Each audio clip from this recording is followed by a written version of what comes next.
DGTV, we're here with Alex Debogorski. You might recognize him from the History Channel's #1 rated show, Ice Road Truckers. Now, Alex, we're outside here in Vancouver on a nice sunny day. This is a bit different for you than your normal working conditions, right? Normal working conditions is usually 40 below, 10 below at least. If it gets any warmer, and we got a problem because the ice is melting. Now, with this this fame and all the traveling, that when people recognize you, what's the first thing they ask you? Well, I guess they ask about the cracking of the ice. Right. The ice of northern Canada, of north of Yellowknife going to the diamond mines, and of Inuvik, Tuktoyaktuk on the ocean ice, and the sound of the ice cracking, and the idea of hauling big loads over water. That seems to what really touches people's imaginations. Well, tell me about the first time you ever heard that ice crack when you were actually out driving it. 1976, I'd have to drive across the Mackenzie River because we don't have a bridge, and with the car, usually, unless it's really thin, you're not going to hear it crack. But I know that I was pretty nervous. And the first time with a big truck, you know, probably on Prelude Lake or somewhere hauling gravel, the dump truck, I was exceptionally nervous. Door open, window rolled down. Ready to jump? Ready to jump, even if they said the ice was fine. Yeah. Let's talk specifically about writing this book. It's called King of the Road, True Tales from a Legendary Ice Road Trucker.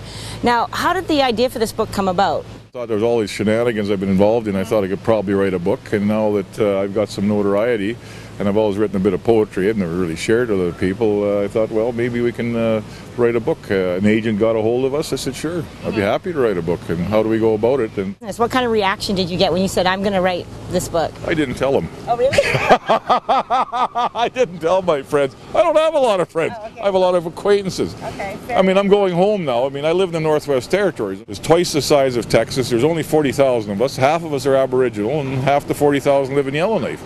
So, like, it's not a real big area, you know, and I mean, a reason. But that would explain your 11 children and spending all your time with your wife then, I guess. Oh, no. I mean, in 38 years, we had sex 13 times. We had 2 miscarriages. We had 11 kids. You probably had more sex than I have. I don't even know I don't even know what to say to you at this point. Well, you'll start out, you come off of the Ingram Trail, which is 70 kilometers out of Yellowknife, and you drive off in the ice, and you just, if you've been doing it for a long time, you just take your foot off the throttle, it slows down to 25 kilometers an hour, your heart drops about 15 beats a minute, and you just sort of, okay, 2 months. There's the beginning of 2 months at 25 miles an hour, maybe 35, you know, and then you start, quite often you start to invent, try to see if you can come up with a rumor. You want to invent a rumor that you can pass on to the other drivers that potentially, like when you're a real busy area, you might have as many as 500 to 800 drivers between Edmonton and the mine, and if you can invent a good rumor, and 32 hours later when you're returning, you should be able to meet your rumor. Hey Alec, did you hear? And that's when you did a good rumor. Driving in general, when you're driving around in the city, what is it about other drivers that makes you crazy? The finger. So Alec, 11 kids now, have you taught them all how to drive? No, I've rather, even with my wife, I was rather impatient when it comes to teaching my family how to drive. I think somebody else taught my wife how to drive.